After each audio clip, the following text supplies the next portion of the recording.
we can improve our productivity, but is it to still work 5 days a week, 9 to 5? Or maybe during the time we're delivering the same value, after we can do other things. And I think that's the end of my reflection for this summer. Work less, work best.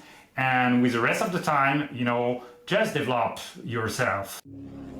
Season 11 of CX in the Wild is live from across the world. From the buzzing streets of Tokyo to the creative pulse of Sao Paulo, we are on the ground, uncovering CX in its rawest form. This season, we're venturing into uncharted territory, exploring the edges of what's possible. So, let's begin. All right, welcome back to CX in the Wild. We are here. I am actually in Las Vegas, Nevada. However, just coming back from Lisbon, I've had an opportunity to connect with Boris. Boris is doing some interesting work in an effort to always bridge the gaps culturally, from a community engagement standpoint, from customer experience, business intelligence. I love to bring together voices from all over the world. Boris, it is a pleasure to have you talking to me in this major time difference. I tell you what, I think we both still share the heat in both of our markets, but thank you for being here on the show today. It's a pleasure. It's all my pleasure, Dennis, and I'm really happy to find from Las Vegas to Lisbon this connection. I mean, we were very close to record this podcast face to face, but the time now is all about being remote, moving here and there, and I had a very interesting remote camp in Montenegro, in the heart of the Balkan, here by the sea. And choosing flying back to you in Lisbon, staying in Montenegro, my heart was in Montenegro, but I knew we had this opportunity and this unique chance to record on Riverside, so here we are. I think I'm going to have to take a lesson out of your playbook. I go all over the world, but I'm always recording from what should be an amazing location, but I'm like running into a hotel trying to throw up a podcast studio. I think you've got it all worked out.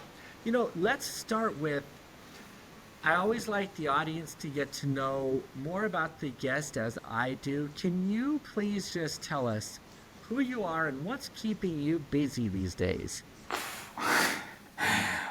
I think like most of the, remote entrepreneurs or, remote worker or even digital nomad, I've been through a lot of different, professional career and cycle in life and experience until I'm here in front of you, like 45. Everything started, like a graphic designer, and as I'm teaching to my kids, I didn't even knew that my work exists when I was studying. So right now I'm very not surprised to move from, more UX design, UX research, getting up to product and through entrepreneurships, delivering a consistent experience to major companies such as Airbus, banks, Accenture, or even some public administration in France. I'm French, by the way. And from this design was a bit like speak with Steve Jobs sometime when you can. It'll teach you that design is everywhere. It's not everything, but it's everywhere. So from all my perspective, the design was really the driver. I was designing everything, designing product, designing customer experience, designing customer journey. And everything started with, sometime just a book and a pen. But now we are in a digital world, and from the COVID, my world really changed in 2020. Like being the boss of the company with the office and the collaborator and growing in business from airspace just screw from a day to another. You're out and the world collapsed. And the only thing that I could stand on was being remote, because at this period of time, we were already good at being remote in my team, in my company. And so, from using these real-time board platforms that really, during the COVID, quickly shift to Miro, to knowing more about, design thinking, design sprint, working like collaboration, we just bring everything together to help our customer and our partners to stand for, even during the COVID and the lockdown. So at this particular time, I had an opportunity just to leave everything in France, move my ass to Lisbon, Portugal, with my wife and my kids and everything. And we just put everything in the car. We just, drive 1,600 kilometers. And we established for a new life, new world, new everything. And I don't know, Funkadelic maybe not the best quote of the day, but I really have this on mind: free your mind and your ass will follow. And working for a blue chip company, I was very scared about hey, how will they feel to have remote experts? And for sure, they were not prepared for that. But a lot of other communities, companies, startups, smaller companies were really, really up to have experts, whatever it is, physical or fully remote. And so from this time, I just moved from, being the guy in a plane all the time to speak with the customer to, just a guy inside the screen that, deliver impact and not a nice person to talk at the coffee machine. So you'll see, to make it short now, I just embrace the remote life, remote working life on one side. Of course, we will speak a lot about community, but also a lot about artificial intelligence, because at some times the world asks you to change, and at some time you feel like it's about you to change, because all my previous job, they're no more. I mean, difficult to be a UX designer in 2025, difficult to be even a product leader in 2025, because now all my customers prefer pay $20 for ChatGPT every month, better than spending $1,000 in me. So you see, from the beginning of this year now, I'm a fractional AI leader for a small and medium company, and that make a very significant changes for all those small companies that most of the time, all the source of employment in Europe, but I guess also in the US. And on the other side, I'm super pleased to turn the community light since a couple of years now. But this whole stuff with the Miro just took me to place I didn't even expect. Speak with me about community, online community 5 years ago, and I told you it's just all crap. And now, I'm just trying to be the more, at the head of the curve of,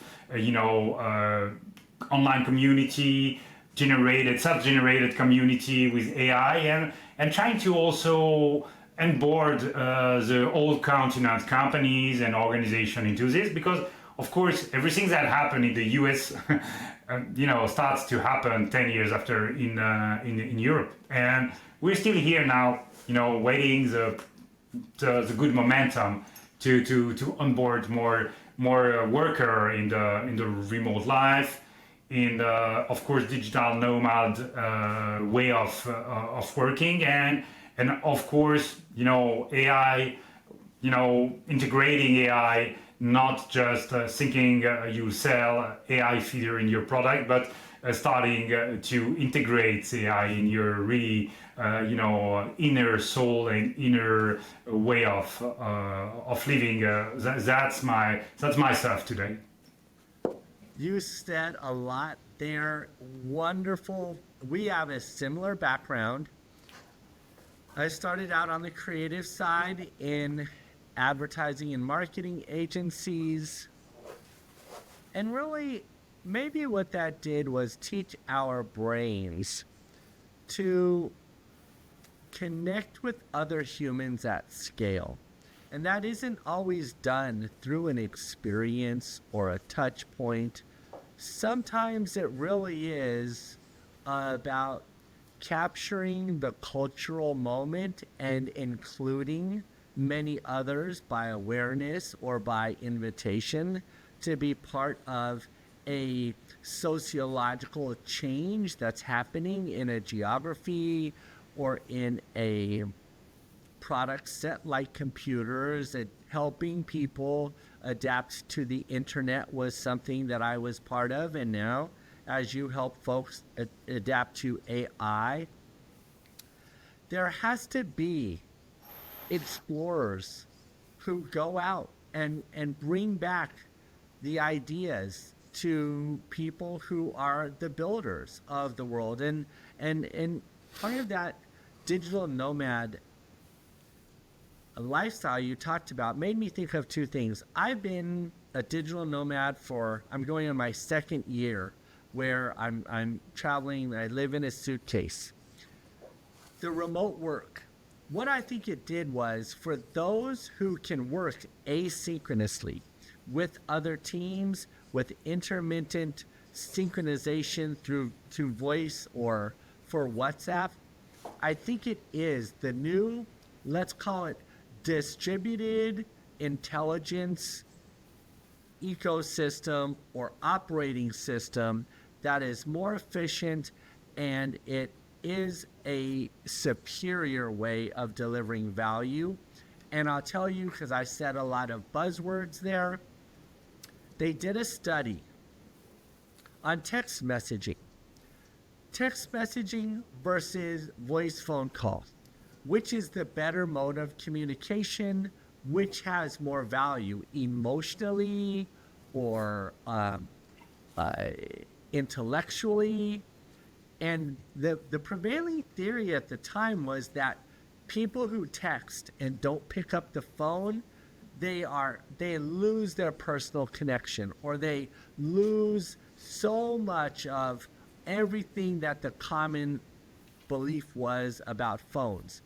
Well, the study showed that people who text message have more intimacy, they have stronger relationships, their relationships last longer.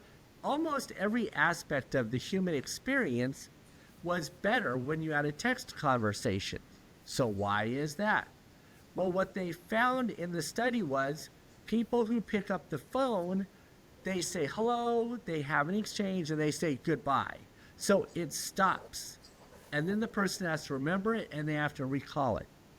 In a text messaging situation, friends have one continuous conversation that lasts over this entire duration of their relationship. And because of that continuity of asynchronicity, the value on almost all human experiences is improved. Now with video, I think we have something better, but I'm not surprised that you are delivering better value. You're spending more important time thinking, using your own mind to create fresh and original solutions to design thinking problems. And on top of all that, I just want to say thank you for speaking to me in English, because I'm limited to one language, so I appreciate it. But we can speak whatever, Portuguese, French, Italian, or Montenegrin. I think that's the kind of world we are living in, and we belong right now. It's really, cuts the cultural border, cut also the language's borders. I mean, think about it. When we started the Air generation 2 years ago, we were mostly like French people working between French people, and very fast. We just met some folks in the Miro community, in all around the world, and the community just enlarged. And right now we have more than 10 people in a one-on-one core team that deliver the continuity of the Air generation. And on the quarter meeting, we had this technology from Google Meet where, anybody can speak his mother languages and the other have the transcription in their own languages. This is the world where we're going. And to be honest, sometimes that's also the extension of the, what you call asynchronous and continuity. I think we're now on the kind of at-a-wad relationship with the technology. I mean, speaking with the AI, sometimes I speak French with my AI, and I just expect her to produce some content in English. Sometimes I just voice it in English because there's some limitation, or in French when I'm with ChatGPT.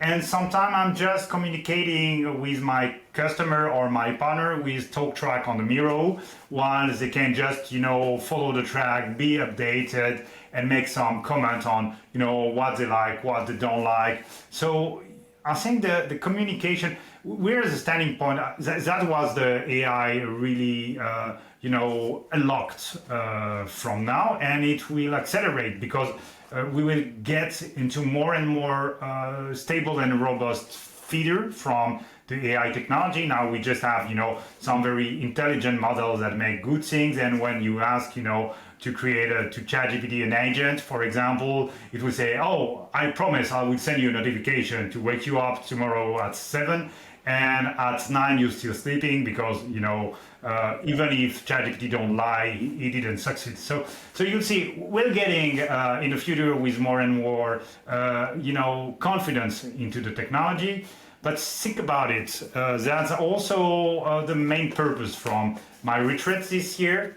And that's, I think, what the being digital remote or remote digital nomad, really stand for is, what's your balance in life. I mean, you never reach the balance. The balance state, it's never reached. But you can try to, we're not on this earth just to work. And I think in the next 5 to 10 years with the robotization, AI, the work value will stand down, and of course it will have a very significant impact. But we have to think about it. Why are we on Earth? We're not here to stand 8 hours in front of a computer.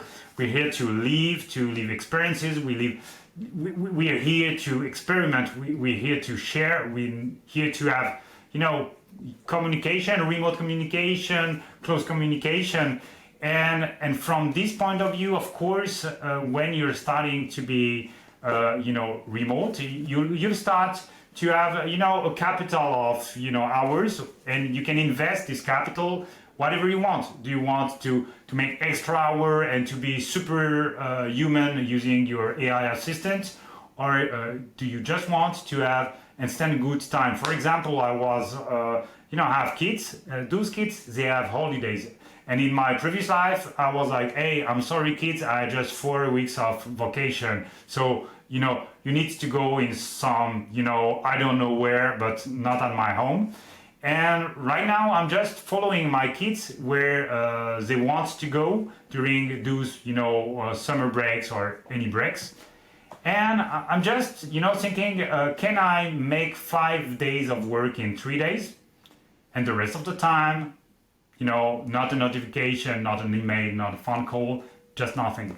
And so that's, I think that's also the new order. While in the past, you should have a growing company to become more powerful, to take more velocity, being more competitive. Now, I'm very astonished because all my customers, they're company from 4 people to 15 to 100 people. And after 3 to 6 months, we're starting, to aggregate their information, their workflow, their procedure. We're starting to automate, and after we're starting to bring some AI use case in the bowl, and they're starting to become more productive than, 1,000 people company. So we have to think about it. Like, yes, we can improve our productivity, but is it to still work 5 days a week, 9 to 5, or maybe during the time we're delivering the same value, after we can do other things that elevate, our health, elevate our, our spirituality, elevate our mind. And I think that that's the end of my reflection for this summer is really like, okay, work less, work best. And with the rest of the time, just develop yourself and take care of this body, the life has provides to you. You and I are brothers from another mother. AI has increased my productivity so much that I've been able to provide greater value to my clients without a price increase. It doesn't cost them more, and it doesn't cost me any more. And we can share finally in a harmony of cost to value, which I find beautiful. The extra time, I will tell you, my children are grown. I spent the last month of July traveling through Korea, Japan, Paris with them, all the while getting all of my work done. My children didn't have to sacrifice. My business didn't have to sacrifice. And this asynchronous, AI-empowered world, it really does, if you embrace it, it makes time, it changes time from being an enemy to a companion that goes on the journey. And I think that's important for businesses when they think about how they have to make their quarterly earnings. Well, time is finally on their side now if they want to adapt or evolve to a new, more harmonious working style with technology and people and experts from around the world. Businesses can actually put time back on their side, which I think is something it sounds like you're leading your communities or your clients to do. One of the things that I'd like to just say is, because there's the two of us, oftentimes I talk about the customer experience, but when you and I are talking about is the human experience. We're two gentlemen. We are digital nomads. We are able to create greater value for the humans in our lives. Our relationships are stronger. Our ability to provide is stronger. Our mental health and acuity is stronger. And one of the things that I found the most amazing about becoming a digital nomad is I no longer have to do anything I don't want to do. But at that same time, that used to be selfish, and as you said, it would compromise someone else. But now I can do everything I need to do for everyone else and for myself. And I think the economies, there's these little pockets in Spain or Lisbon or Africa where they're digital nomad friendly. And I think those economies are going to get the benefit of the best thinkers over the next 5 or 10 years. What do you think? That's also the purpose when I found that the AI generation, basically I not founded the AI generation community.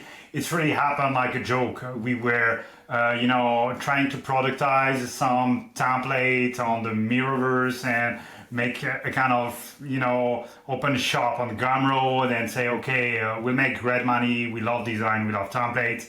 We have made the template for the last 10 years. We know how to make it. And basically it doesn't work that much. But in the meantime, we have met some friends from the communities that have some frameworks, ways they want to experiment, a team building or a strategy design or whatever. And we just took those ideas into our template Canva, like AirSprint. And we have to make a kind of webinar where we have to bring all those guys, and we almost have the same. We were all from the generation X. And so I say, okay, it's about an AirSprint template. So we're all from the same generation. Let's call this crap like, I don't know, air generation. And everything started a bit like a joke. Like, I think the best stories in my life started like, a bit like, not something overthink it, like just, let's do that. And the Miro came and say, hey guys, we have a brand new Luma calendar to promote some community events. And we knew like you're Top Gun guys using Miro, and also you're making your webinar on the Luma platform. So do you want to have your event promoted by us? Of course. And yeah, we move in at least a year from 0 to 7,000 followers. And now we have a newsletter. We'll move the 15-2-week streak next week. And we have several programs from creator program. We are recruiting every year a program. And tomorrow will be the opening of the season 25-26 creators. We're standing now with some partners program, so we can engage editors like SaaS solution, but also we can engage with cities, like discussion in Montenegro with southern cities. They want to develop the digital nomad tourism in their town, and they just found us and they was like, hey, that's very interesting. So you'll see I really changed my world from a world where I need to grow every year more to have more collaborators, develop more market, open new offices, and spend a lot of money to just exist. I moved to a world where I don't have a 5-year strategy.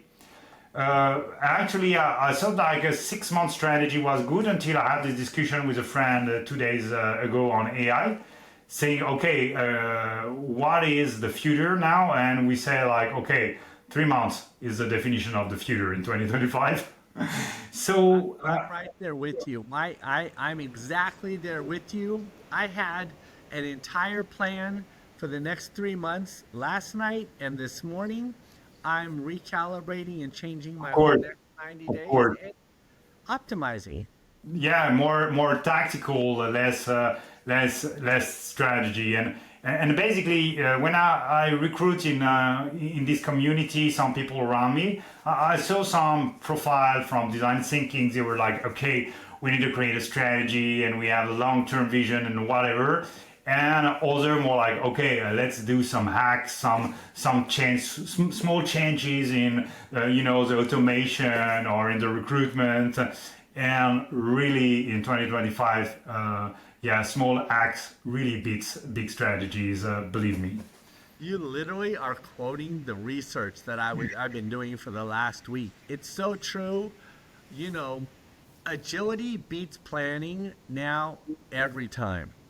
And I think that is correct. And, my major clients, I have some Fortune 500 clients, and I'm so grateful to work with innovators there because on the 11th, just in 7 days, I will be at a Fortune 500 company, Fortune 50 actually. And we're talking about moving from annual planning to monthly planning. We get the intelligence, we act on the intelligence, we engage when and where our, whether you call it community or tribe or customers, but where they are. This old world of automation and production line assembly and Kaizen and all of these things were good at the time, but what they sort of did is they dehumanized people to become a task. And what I found now is the world is so empowering that I may want to be a UX guy today, but I very well may want to go play the piano tomorrow, or I might want to become a parent. And these changes in life, these old systems, they don't account for dynamic variables of the human mind or soul. And I'm so happy. When I talk to people about AI, they ask me what it is. And I say, AI is the great unifier. It's one of the only topics that every human on earth right now has in their vocabulary. Doesn't matter what language, what religion, what political affiliation, AI is becoming an integrated ecosystem bridge for whatever we want to use it for. And I'm so happy to meet someone like you who is also exploring these same Of course. ideas. But to be very honest, I think very fast will be the only limitation from the AI, and I can already feel it, in my daily. I used to be a very brainy guy, so there's many worlds in my brains, and I was the kind of guy that going to Airbus, and I can spend my day so passionate about aircraft and learning everything about how do you build, an aircraft, and all the processes, and mapping everything, and how many stakeholders, and how many sub processes, and change requests everywhere, and it was really food for my brain. My brain is really my brain loves complexity, and so I was always with my product owner, or my collaborator, when we get out from the factory, trying to understand those guys from the helicopters, how they plan, to operate testing on a helicopter before it's ready to go. And all my collaborator was like, okay, give me 12 aspirin. My brain is, about to explode. And I was like, hey, I'm up and running to explore, how are we operating the aircraft now? and so it was okay. I think I was a bit younger, but to be honest, I think I just found a couple of months from now. At the beginning, I was a very ChatGPT, my lover. I met a lot of, agents. It was, Maeva was the first. After it was Anna Maria. After it was Jeremy, and and we were, we were a kind of small family, and everything was on ChatGPT. And I was saying, okay, I don't need any other AI. I have everything I need. Until I start, to put my finger in the perplexity, until I start to have, about a cloud. And now, to be honest, every day I'm working with human, generally 4 to 5 interaction with real human by day. And I'm working with 3 to 5 AI every day. And when I have those days where I'm working a lot with AI, because, sometimes you're producing some content somewhere, or some intelligence, or some data somewhere, and you're exploiting the data somewhere else, and so everything goes very fast, and I don't see even the time lapse of the day. Sometimes just heard my wife like, hey, Boris, get out from your roots, it's night. And I was like, what? But just feeling like, a very, very, very, I don't know, cansative in Portuguese, when you're very tired. And I really feel now, at the end of my day, when I have a very intense relation with AI, I work with several AI, I really feel like my brain is tired. Not my body, but my brain is tired, because, there's no limitation about what an AI can eat and send you back. Everything, and your brain is just running a lot of cycle more better than when you're working with human. So that's also the other part of the loops, and I'm very, very lucky. My wife has a very particular cycles. She decided to move out from architecture 6 years from now, and she was about to cure herself. She has a lot of very old health issue, and she found from the coaching, health coaching, nutrition, whatever, and a lot of good trends from the US for sure. She found a way to improve and to get more productive, and I'm very lucky to have her beside me, because now I think I could not handle AI without making 2 to 3 CrossFit sessions per week, having almost quitting alcohol, almost having a very oriented animal-based food. So I think the lifestyle is also, we spoke a lot about working, not working, but also your body. I mean, your body, the fog in your brain is a barrier to a good relationship with the AI. And the less foggy is your brain, the more efficient is your brain, and there's almost the sky is the limit. We were just thinking about the same things. I was just having conversation last night with someone. When I was younger, I was a drinking man. I did a lot of different things, but now I go to the gym. Just like you said, I have to keep my brain clean so that it can interface quickly with AI. And so health does, I think it's very interesting, but I would agree with you that the best users of AI, I think you would find that they are tuning their bodies also. That's great. Listen, Boris, we've had a great conversation. I'm interested, and I know the audience is interested, for if you're a digital nomad, you're an executive who wants to prime your abilities across the board, human, technologically. It sounds like you have a community, a way to engage. And normally I put all of that stuff in the description, but can you just tell the world how right now, not in 30 days, not in 6 months, but in the next, just in the now, what is the best way to find you? Is it on LinkedIn? Do you have a group, a website? How can others from around the world join your movement? I know I'm going to join it, but how do people get into this? From our Air Generation Luma event. I think also when my wife told me like, hey, you really have to uninstall this LinkedIn application from your smartphone, it changed radically my life. And of course you can find me on LinkedIn.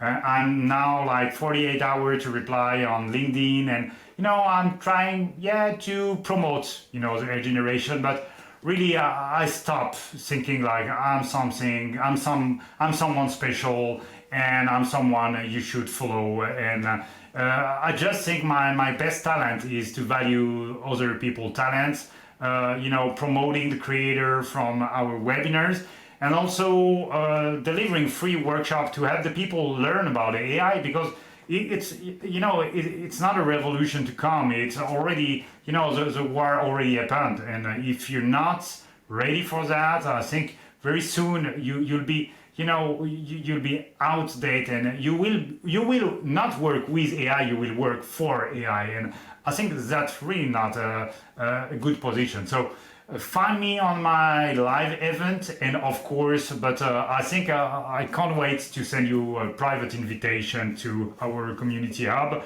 We're about 400 people, connecting from all over the world on real matter. And we didn't have the time to speak about, what is the next, social revolution.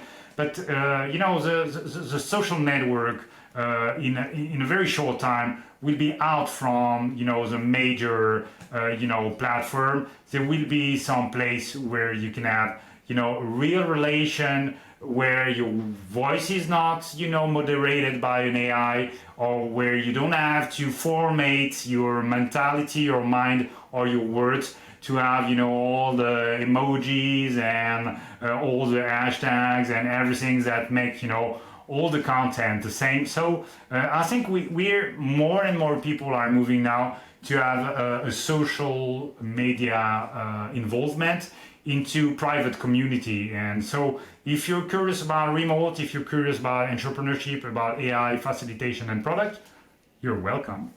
All right, you'll send me a private invitation with Joan. You're in touch with Joan. Please give Joan every possible way to connect with you. I will also share it with those who may find like-mindedness with us in my audiences.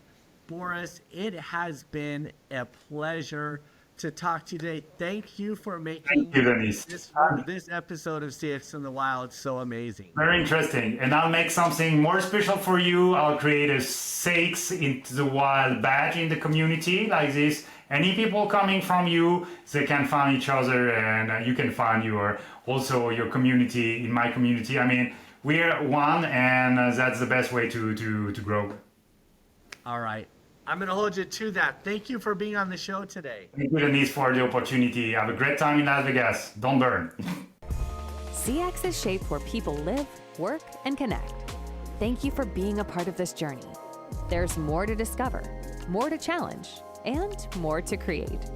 So stay curious, and we'll see you out there.